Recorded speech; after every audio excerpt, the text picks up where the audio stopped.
Let's talk about China because it's rather interesting. PBOC cutting its triple R. Do you expect things to be more accommodative from here?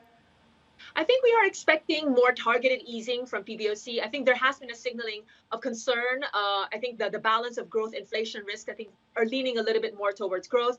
So there was some signaling that maybe we'll get targeted triple R, say, for example, to SME sector or targeted triple R towards the rural sector. We're not yet at the point that we're expecting kind of broad-based monetary easing because I still think China cares about leverage issues, structural reforms, the need to kind of address and curb some of the financial stability risk. So I think it's going to be more sort of a targeted kind of easing policy measures. That's the pace of the activity we're going to see in the second half. Now, the question is whether the targeted easing is enough to really boost activity significantly vis-a-vis kind of the longer term drags. And I think in the short term, in the second half, we're still expecting a slowdown.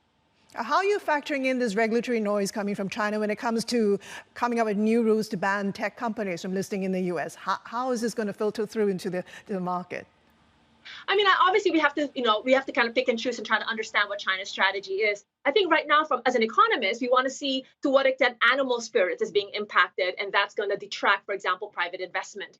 But I think one of the things that continues to support China's investment is at least on the manufacturing sector, which is driven by kind of external demand and some of the shortage issues and inventory issues.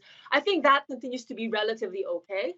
I think the question is the internet, the internet sector. What's the contribution to overall activity? What's the contribution to kind of employment? That is something we need to watch. But we have to also recognize it's not like all tech firms are being targeted. I think there's a lot of discrimination and kind of differentiated treatment, whether you're a platform company, which is sensitive because of data or sensitive because of social objectives, versus whether you're more sort of the hardware, more upstream R&D intensive economic activity, which actually China still wants to encourage. So I think we need to make a distinction. And our hope is that better efficiency of fiscal policy, because they've still been underspending in the second half of this year, can provide a little bit of a mitigating factor to kind of address some of the kind of slowdown risk in private investment. But certainly it does provide a cloud of sentiment, and that's obviously impacting equity markets.